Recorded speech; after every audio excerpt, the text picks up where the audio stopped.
Parce que celui qui croit un prophète, celui qui reçoit un prophète, recevra aussi la bénédiction du prophète. Donc, ça, c'est la première chose. Donc, les gens qui ne croient pas que Dieu a envoyé un prophète dans notre temps, qui rejettent Malachie 4, et ils ne sont pas concernés par l'enlèvement. Et la deuxième chose est que ceux-là qui se sont attachés à l'homme Branham, mais qui n'ont pas compris le ministère, qui n'ont pas vu au-delà de l'homme, qui n'ont rien compris du message, ils sont nombreux. Ils sont plus zélés dans la ville. Ils brandissent des photos de Branham. Ils baptisent même au nom de Branham. D'autres s'habillent comme le prophète Branham.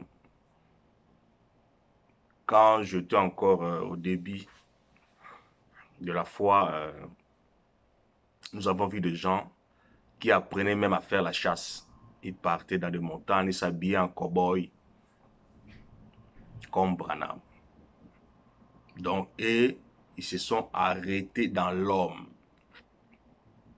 Mais nous vous rappelons toujours que ce n'est pas Branham qui viendra récupérer l'épouse. Ce n'est pas Branham que nous attendons. Le message a été envoyé pour ceux-là qui sont déjà nés de nouveau.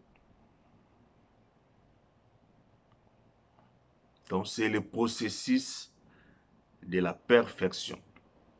Parce qu'on ne peut pas prêcher le message à un païen. Le message, c'est le message de la restauration. Lorsque Dieu a restauré les dons, c'est alors qu'il a restauré la parole.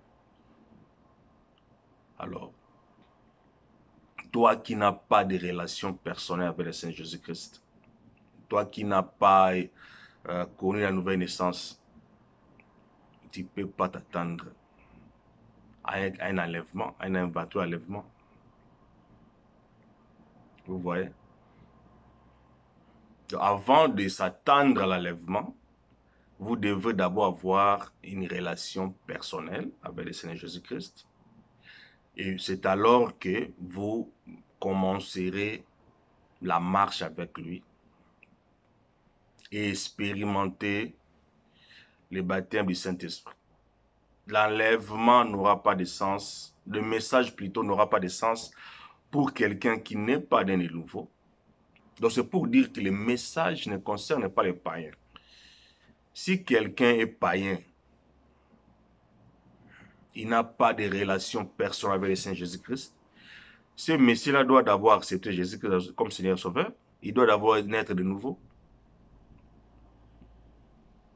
Voilà pourquoi aujourd'hui il y a des gens qui baptisent au nom de Branham, qui appellent Branham Jésus-Christ, qui disent des choses, qui jettent même des discrédits sur les messages. Il y a des gens qui font calomnier la voix de la vérité. C'est parce qu'ils ne sont jamais nés de nouveau. Quelqu'un qui est né de nouveau ne peut pas avoir la confusion sur la divinité. Quelqu'un qui est né de nouveau, qu'il soit ignorant, qu'il soit analphabète, ne peut pas avoir la confusion. Donc, dans la personne de nouveau, il n'y a pas de confusion sur la divinité. Alors, si nous avons encore des gens qui ont tout le temps crié, qui baptisent au nom de Branham, qui ont fait beaucoup de bruit, il n'est pas encore trop tard. La porte n'est pas encore fermée. Sachez seulement qu'entre vous